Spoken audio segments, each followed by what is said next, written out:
They humanitarian assistance to each other. So there are various spaces, and I would be very happy to talk to you about how this mission in the last few years has been trying to introduce Pakistan's culture to the people in Singapore.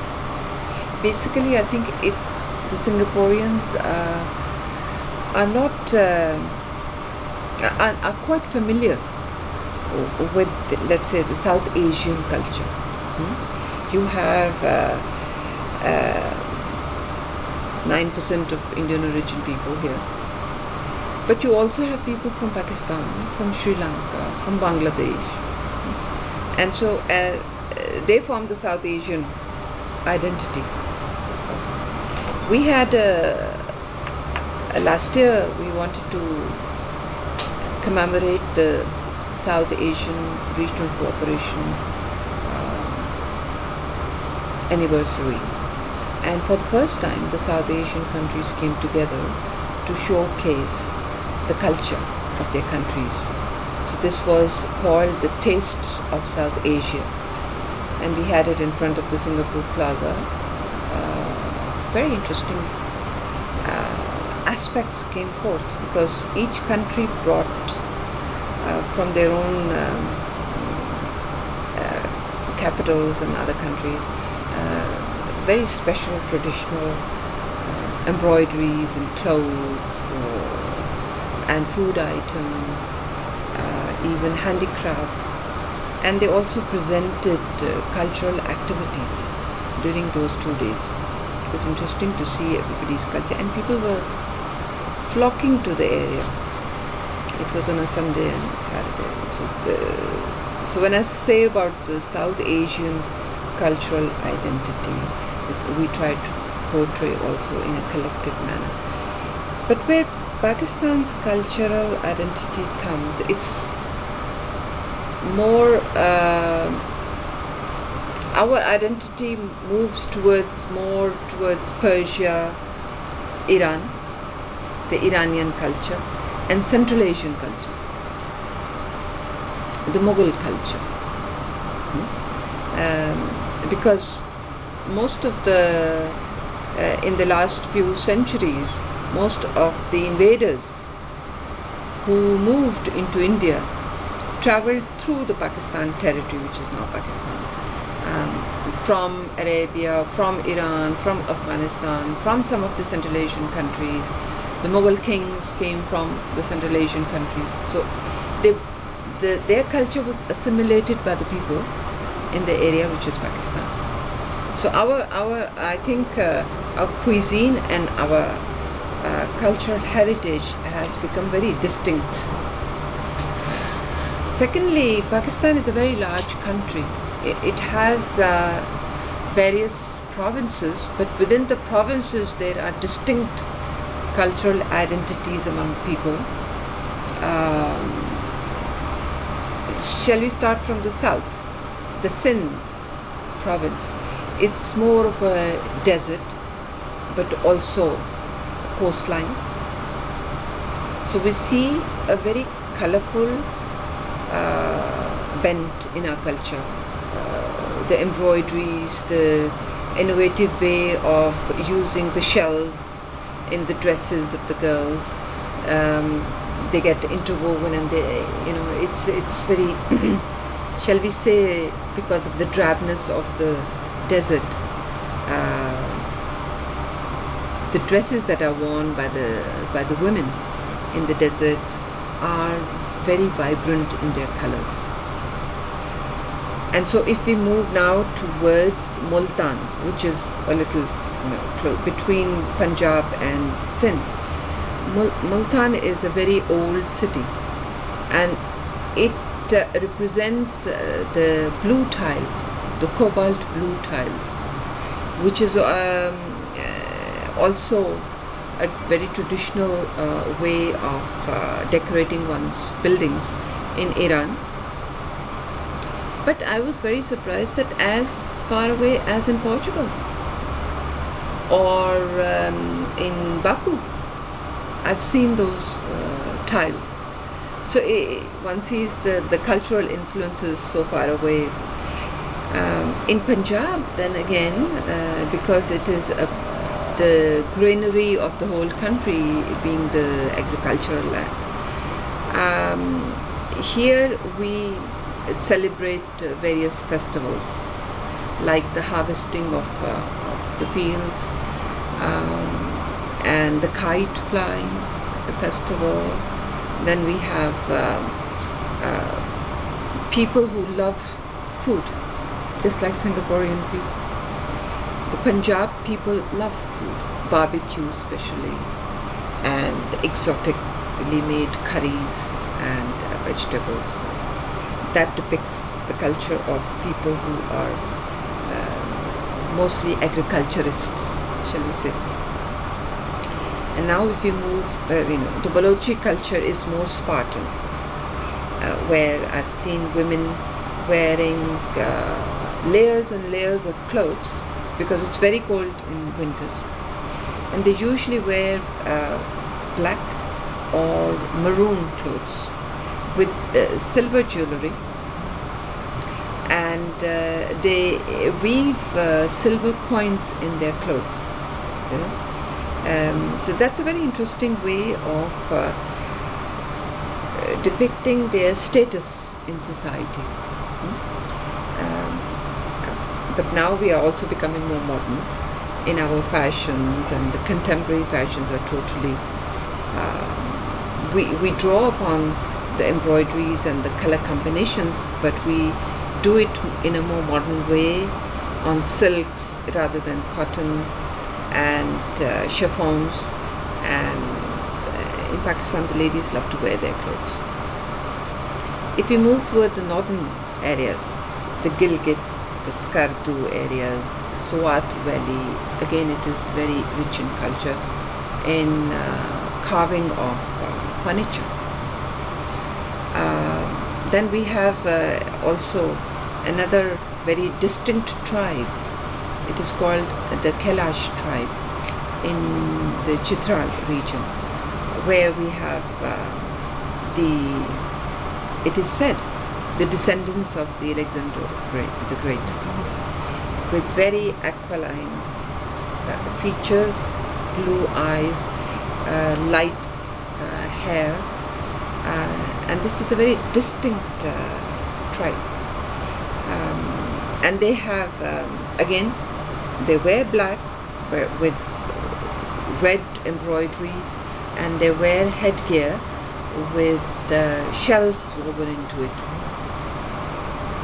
Now this type of culture, in Singapore we've been trying to introduce our dresses and our cuisine and our paintings, the culture that is depicted through paintings from Pakistan. Last year we participated in, that was the first time, in the Heritage Fest with the exhibition of our clothes, and it was much appreciated by the minister who inaugurated the Heritage Fest. Again, for the first time, we participated in the Singapore Fashion Festival. Audi Fashion Festival. We had 4 designers from Pakistan, and I believe they were given the maximum coverage because it was different, it was attractive, and their collection, most of it was sold out. And this is for 2011 or 2010? This was 2010. Oh, okay. And would that happen this year? We will try our best. We'll try. It's not easy to get the designers, because they get busy in their exhibitions. We have designers who've been hired by the French designers, and in fact they come, they just talk about ideas, and our designers prepare their designs. So it's like an outsourcing of fashion to Pakistan. The art exhibition, is another depiction. We had last year we had an art exhibition from 6 artists, and 90% of the artwork was sold. It was much appreciated.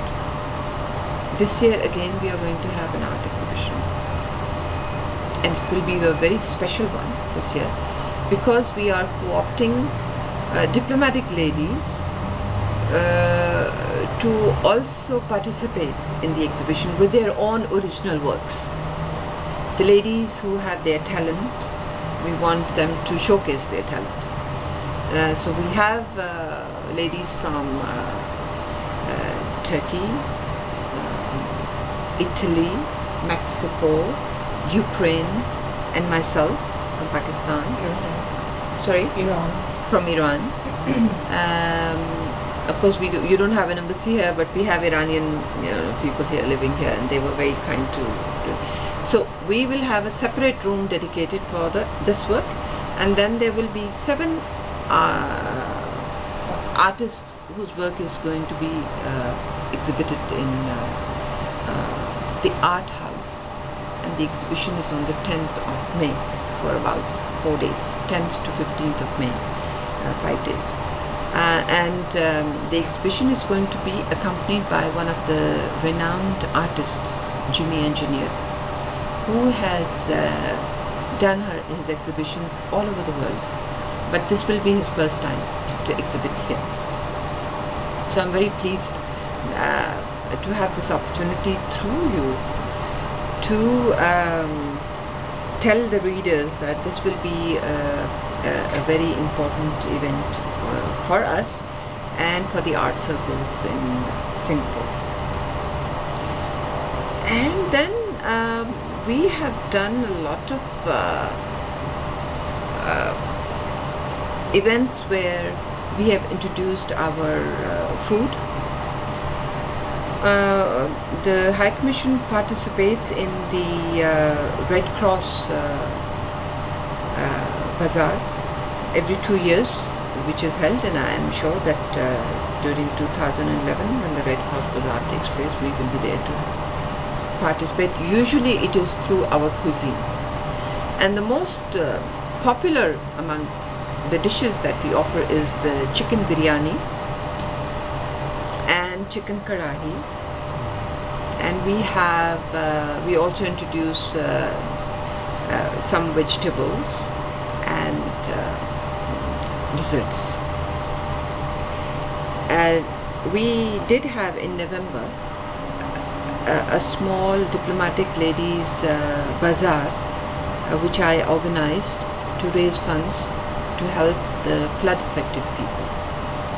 By the way, we will have the art exhibition that we are going to have in May this year.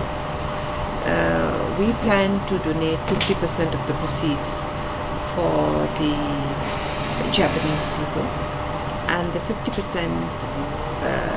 the other 50% will go for the assistance of the Pakistani people who are still in the process of settling back into the areas which they were dislocated from during the floods. As you know, we had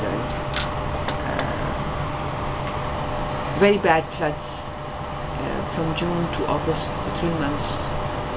20% of our country was submerged in water, and 20 million people were affected. So we are looking towards them also to help them. Pakistani artisans are here. Yes, that's a very important thing that my press counselor has reminded me. There is, it's called the Children of Asia. Every year this event takes place in the Raffles City, and this year for a week we have 3 artisans, groups of artisans from Pakistan. This year again we have artisans from Sri Lanka, Cambodia and Pakistan. And Pakistani artists work, artisans work, they are doing block printing, they are depicting carpet weaving, and pottery painting, beadwork. and the beadwork.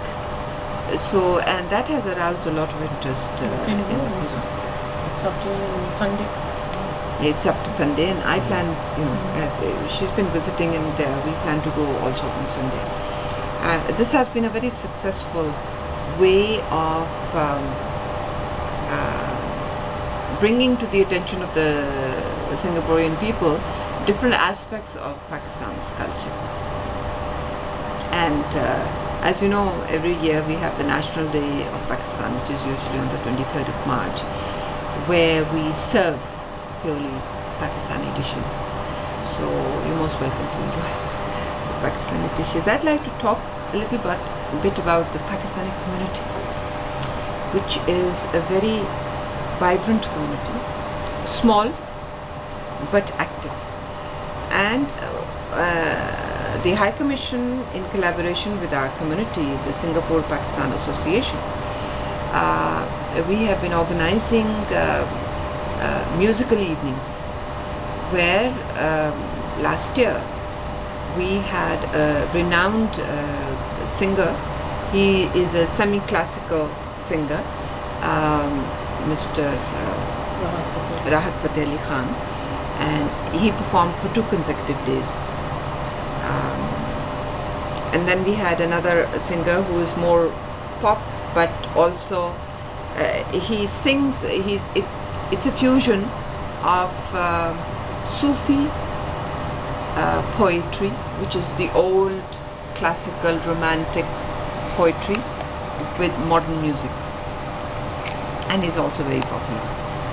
He came to sing, and we donated all the proceeds for the Pakistan flood affected people.